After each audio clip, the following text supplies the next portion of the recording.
మాజీ రాష్ట్రపతి రత్న ప్రదానం చేయబోతోంది కేంద్ర ప్రభుత్వం. దీనికి సంబంధించి మరిన్ని అప్డేట్స్ మా ప్రతినిధి ఢిల్లీ నుంచి ప్రసాద్ అందిస్తారు. ప్రసాద్,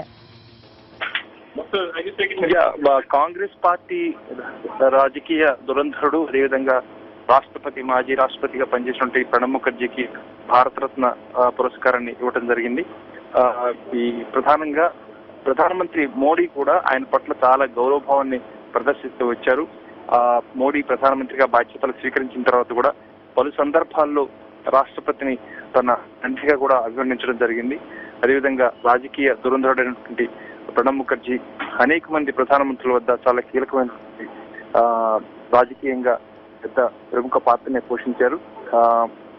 మరి ముఖ్యంగా ఇందిరాగాంధీతో విధించినప్పుడు కూడా ఇందిరాగాంధీ వద్ద ఒక సొంత మనిషిలాగా, ఒక కుడిభుజం లాగా ఉండి ప్రభుత్వం నడిపించే విషయంలో కీలక పాత్ర పోషించారు. అదేవిధంగా పివి నరసింహరావు టైంలో కూడా ఉన్నారు. అదేవిధంగా రాజీవ్ గాంధీ టైంలో అయితే పూర్తి స్థాయిలో ఆయన ఒక కీలక పాత్రను పోషించారు.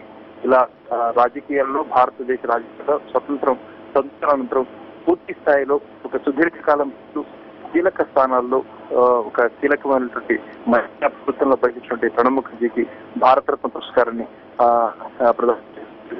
భారత ప్రభుత్వం జరిగింది. ప్రసాద్, భారత అత్యున్నత గౌరవం భారతరత్న ప్రణబ్ ముఖర్జీకి ప్రదానం చేయడం పట్ల వివిధ రాజకీయ పార్టీల స్పందన ఏ విధంగా ఉంది? ఖచ్చితంగా ఆయన రాజకీయాల్లో దిగ్గజం, అదేవిధంగా రాజకీయ దురంధరుడు. కాంగ్రెస్ పార్టీయే కాకుండా ఒక స్వతంత్ర భావాలు వ్యక్తం చేస్తూ వచ్చినటువంటి ప్రణబ్ ముఖర్జీ అనేక సందర్భాల్లో ఒక పెద్ద దిక్కుగా కూడా భారత రాజకీయాల్లో వ్యవహరించారు. ఇటు కమ్యూనిస్ట్ పార్టీలు కానీ, అదేవిధంగా ఇటు రైట్, లెఫ్ట్, సెంట్రల్, అదేవిధంగా అనేకమైనటువంటి పార్టీలకు కూడా ఆయన ఒక నమ్మకమైనటువంటి ఒక గొప్ప సలహాదారుడిగా, రాజకీయ దురంధరుడిగా ఆయన్ను ఎప్పుడు కూడా గౌరవిస్తూ వచ్చారు. ఎక్కడా కూడా ఎలాంటి వివాదాస్పదమైనటువంటి రాజకీయాలను ఆయన నెరపలేదు. అదేవిధంగా అందరికీ ఆప్యాయతగా ఒక గొప్ప అనుభవం ఉన్నటువంటి నాయకుడిగా ఆయన భారత రాజకీయాల్లో ఆయన ఏ పదవిలో ఉన్నా కానీ అన్ని పార్టీల వారు కూడా ఆయన చాలా గౌరవంగా చూశారు. అదేవిధంగా చాలా తక్కువగా మాట్లాడుతూ చాలా ఎక్కువ పనిచేసినటువంటి ప్రణబ్ ముఖర్జీ ఈ భారతరత్న పురస్కారాన్ని అందుకోనున్నారు.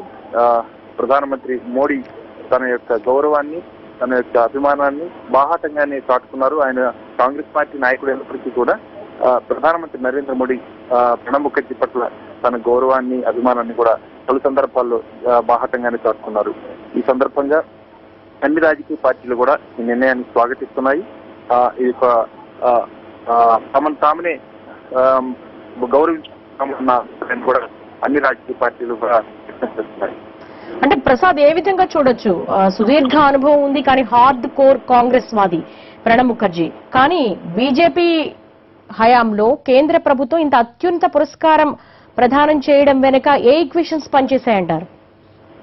ఖచ్చితంగా ఇది ప్రధానమంత్రి నరేంద్ర మోడీ ప్రణబ్ ముఖర్జీ పట్ల గౌరవభావాన్ని ప్రదర్శించే విషయమే కాకుండా ఆయన ఎప్పుడు కూడా కాంగ్రెస్ పార్టీ వాదిగా ఉన్నప్పటికీ కూడా ఆయన ఖచ్చితంగా మధ్యస్థ రాజకీయాన్ని నడిపారు.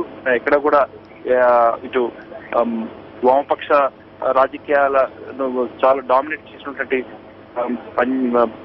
పశ్చిమ బెంగాల్ నుంచి వచ్చినప్పటికీ కూడా ఇటు లెఫ్ట్ పార్టీస్ కు ప్రణబ్ దాదా అంటూ ఆయన్ని గౌరవిస్తూ కూడా మాట్లాడడం జరిగింది. ఇటు రైట్ రాజకీయాలకు సంబంధించి ఈ సంఘ పరివారు భావజాలాన్ని బాగా పట్టించుకున్నటువంటి బీజేపీ నేతృత్వంలోని ఎన్డీఏ ప్రభుత్వం వచ్చినప్పటికీ బీజేపీ నాయకులంతా కూడా ఆయన్ని కూడా చాలా గౌరవిస్తూ వచ్చారు. ఎక్కడ కూడా ఆయన వివాదాస్పదమైనటువంటి వ్యాఖ్యలు చేయటం కానీ, వివాదాస్పదమైన నిర్ణయాలు తీసుకోవడం కానీ, అదేవిధంగా వివాదాల్లోకి వెళ్ళటం కానీ ఆయన ఎప్పుడు కూడా జరగలేదు. కాబట్టి సహజంగానే అందరూ కూడా గౌరవించారు. అదేవిధంగా ఇటు సంఘ పరివార్ భావజాలాన్ని పునఃపుచ్చుకున్నటువంటి భారతీయ జనతా పార్టీ కూడా ఆయన గౌరవిస్తూ వచ్చింది. కాబట్టి భారత రత్న పురస్కారం అన్నది ఒక రాజకీయ స్వతంత్రుడికి, రాజకీయ దిగ్గజానికి, ప్రభుత్వంలో కీలకమైనటువంటి పదవులను నిర్వర్తించడమే కాకుండా భారతదేశ నిర్మాణానికి ఒక గొప్ప ఒక గా పనిచేసినటువంటి ఒక గొప్ప నాయకుడిగా ఆయన్ని ఈ భారతరత్న పురస్కారాన్ని ఇచ్చి భారత ప్రభుత్వం పురస్కరించింది. ఇది బహుశా ప్రధానమంత్రి మోడీ తన యొక్క అభిమానాన్ని ఈ రకంగా కూడా పాడుతున్నారా అని చెప్పుకోవడానికి ఉంది. ప్రసాద్, కాంగ్రెస్ శ్రేణుల్లో ఎటువంటి అభిప్రాయాలు వ్యక్తమవుతున్నాయి? కాంగ్రెస్ పార్టీలో సహజంగానే హర్షాద్వేకాలు వ్యక్తం చేస్తారు. అయితే మోడీ ప్రభుత్వం, భారతీయ జనతా పార్టీ నేతృత్వంలోని ఎన్డీ ప్రభుత్వం హయాంలో ఈ రకంగా భారతరత్న పురస్కారం రావటాన్ని ఈ రాజకీయ నుంచి చూసినప్పటికీ కూడా తమ నాయకుడిని భారత ప్రభుత్వం గౌరవించడం, అదేవిధంగా గొప్ప రాజకీయ సుదీర్ఘమైనటువంటి రాజకీయ అనుభవం ఉన్నటువంటి ప్రణబ్ ముఖర్జీని గౌరవించడాన్ని కూడా స్వాగతిస్తున్నారు. ఎక్కడన్నా రాజకీయ కోణం నుంచి చూసినప్పటికీ కూడా ఇది ఒక తమ నాయకుడికి లభించిన ఒక గొప్ప గౌరవంగా కూడా వాళ్ళు స్వాగతిస్తున్నారు. All right Prasad.